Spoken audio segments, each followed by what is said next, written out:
This story comes from long ago. Now I know you've probably heard me say that about other stories. But this story comes from so long ago that it said that the dew on the grass of the prairies from the first day of creation had not yet made its way to the sea when this story occurred. Back in that time,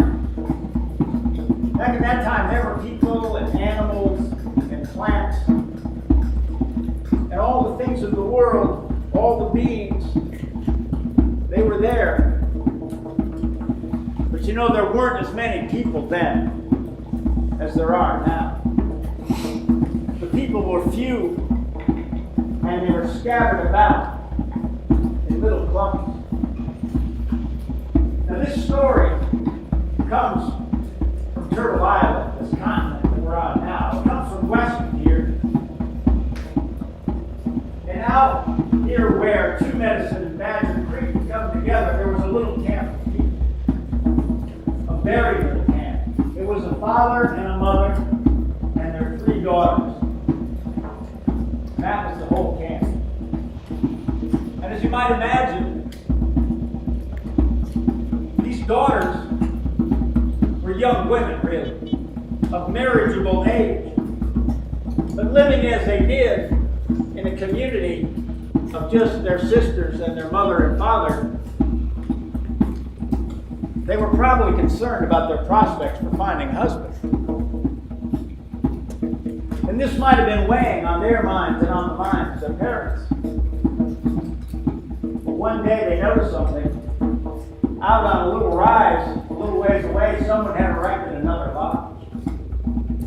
And when the old man went out to see who that was, he found that it was a handsome young man, a hunter and a warrior, who had set up his lodge there. And he was well spoken, and he asked if he might stay there a while, and they might hunt together. And this was amenable to the father. So he agreed. And after a time, the old man and the old woman, in consultation with their daughters, decided to make a proposal to this man. And the proposal was this. They went to him and they asked if he might be interested in marrying all 3 of the girls. Because the girls were very beautiful, he readily agreed. And the old man and the old woman, as a kind of wedding gift, they gave up their big lodge. The old man and the woman moved into a small lodge nearby, and the new family, the hunter and the 3 daughters, took up residence in the big lodge. And for a time, all was well. The young man was a good hunter. See, he had a secret. He had all the buffalo locked up in kind of a dry creek bed behind a log jam. And the way he would hunt is this.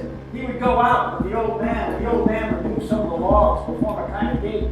And the hunter would take up a position down in the dry creek bed on the bank. And the old man would pound on the log jam and hoop and holler, and a buffalo would run out and the hunter would shoot. It was easy hunting. So there was plenty of meat. But after a little while, that son-in-law gave orders to his wives and daughters. He gave orders that they were not to give any food to their parents. And so after a while, parents began to grow skinny. Now the 2 older girls obeyed their husband. They didn't give anything to their parents. They let them starve, but the younger daughter took pity. And she would sneak a few scraps. Maybe she'd tuck them in the sleeve of her dress. And when she went by her parents' lodge to fetch water, she would fling scraps into the door of their lodge. And that's how they lived. A few scraps. One day, the hunter came by the old man's lodge in the morning. He said, "Old man, get up. going down to the creek bed to kill him. So the old man dragged himself down. He went down and moved the logs, pounded on the log jam. And a fat cow, buffalo, ran out. And the hunter killed it. The old man put the logs back and he went to go help with the butchering. But the son-in-law said, no, that's all right. Your daughters can take care of this. You go back to your lodge and wait. The old man thought, well, now my son-in-law is taking pity on us. He's going to give us something nice to eat. So he went back to his lodge and he waited. But nothing came. And that night, the stone cooking pot in that lodge was as empty as the stomachs of the old man and the old woman. This is how it was. It went on like that for a time, and the old people getting skinnier and skinnier. Another day, the hunter came by. He called into the lodge, and the old man said, old man, get up. We're going down to kill again. The old man dragged himself out and went down to the log jam one more time. This time, however, when he opened up the log jam and pounded on it, a great bull buffalo ran out. And the son-in-law shot the bull, but he didn't drop it. He only wounded it. So they had to track that bull across the prairie. The old man got on the trail of that bull, following along. And as he was tracking that bull, he saw something out in the prairie grass. It was a big clot of blood that had fallen from the wound of that buffalo. And the old man thought to himself, well, at least I'll have this. So what he did was he got up to that clot of blood quickly before his son-in-law could catch up, and he pretended to trip and spill his arrows out of his quiver. And then surreptitiously, he scooped that blood clot into his quiver just as the son-in-law was coming up on him. The son-in-law said, what's the matter with you, old man? The old man said, oh, I just tripped and spilled my arrows. The son-in-law said, you are clumsy and worthless, old man.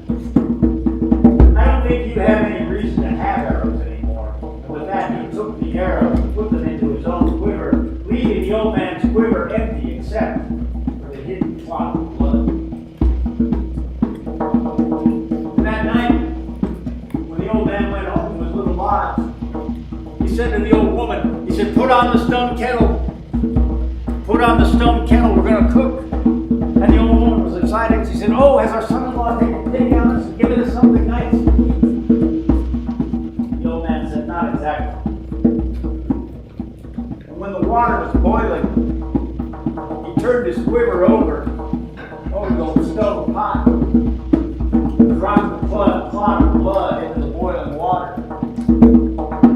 But as soon as he did that, they heard something unusual. They heard the screams and cries of an infant, of a human baby crying as if it was being scalded. And they looked outside the lodge to see where the cries were coming from. And then they stopped. They saw nothing, but they heard that in fact the cries were coming out of the pot. When they looked into the pot, they saw a little baby boy. Quickly they plucked him out of the boiling water and comforted him.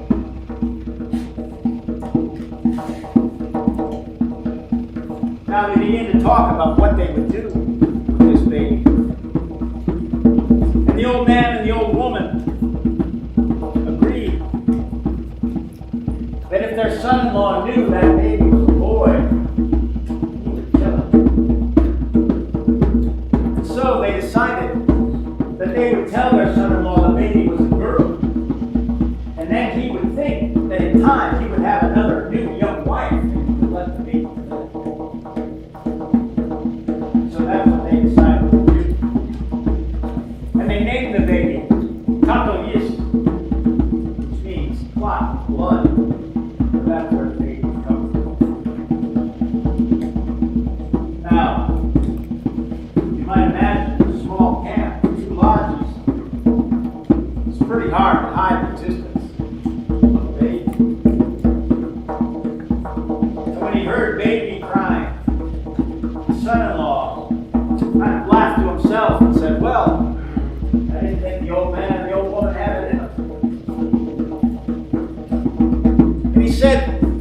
the oldest daughter, he said, go over to your parents' lodge and find out if that baby is a boy or a girl. And if it's a boy, tell them they should just go ahead and kill it.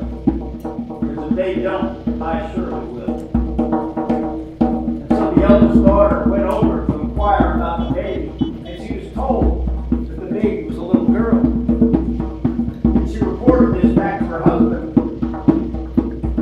but he didn't quite believe her.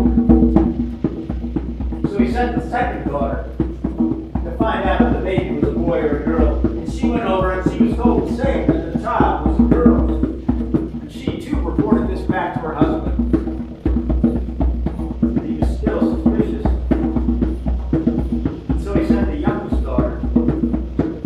And when she too came back with the same story, that the child was a girl, then he believed it. And he was happy. Because he thought, well, in some years, I'll have a new young wife. And he told the daughters that they could take just enough food over to the old people, that the old woman could make milk for the baby. So that's how it was. On the fourth day, after the baby arrived, another interesting thing happened. The baby spoke. The baby spoke, and it said, Mother, Father,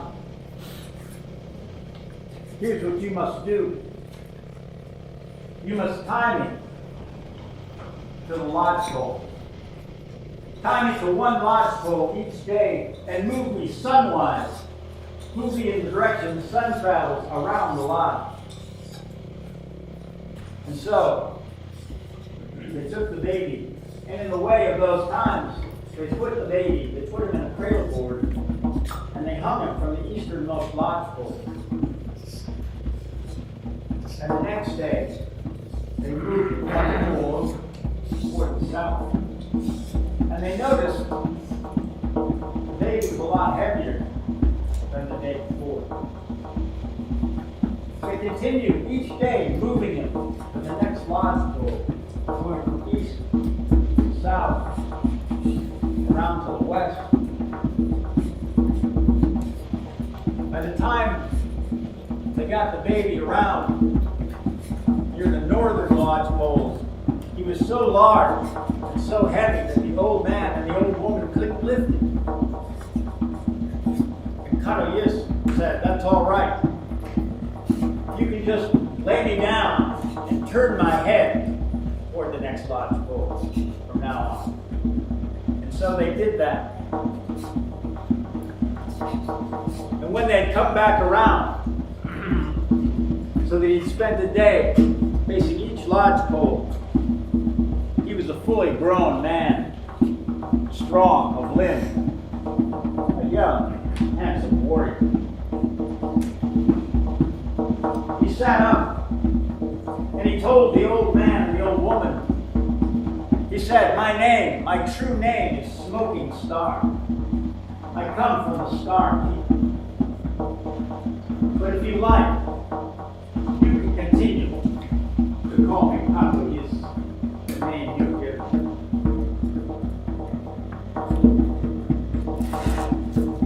He looked around, and he looked outside the lodge, and he saw the big lodge. And outside the big lodge, there were dry racks full of good meat. But there was nothing in the little lodge. And he said, how is it, grandmother and father, that you are so poor when that big lodge over there has obvious meat? And the old woman said, hush now. Hush now. Our son-in-law lives over there. And he is cruel and doesn't share food with us.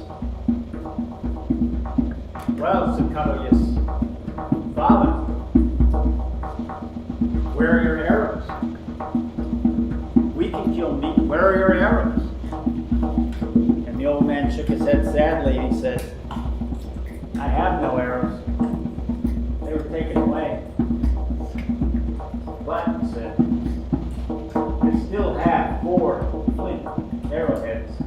still have 4 points.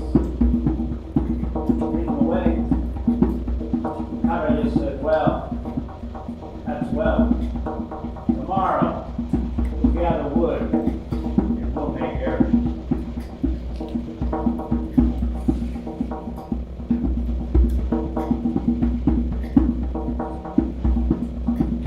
So they went out and gathered wood, and they made 4 arrows.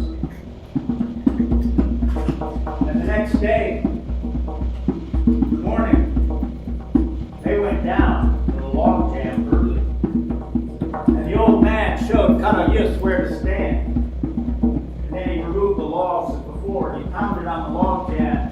And a great buffalo bull ran out and Kanayus shot him and dropped it in its tracks. Now, around this time, the son-in-law got up and he went over to the lodge of the old people and he said, "Old man, get up, we're going to go hunting." The old woman called out and said, "Oh, he's already gone down." Well, this enraged the son-in-law. And he said, "Old woman, I suspect I'm going to kill you one of these days, and it's not going to be too far off." And then he stopped off, heading for the log jam. And I think that's where we'll leave it now.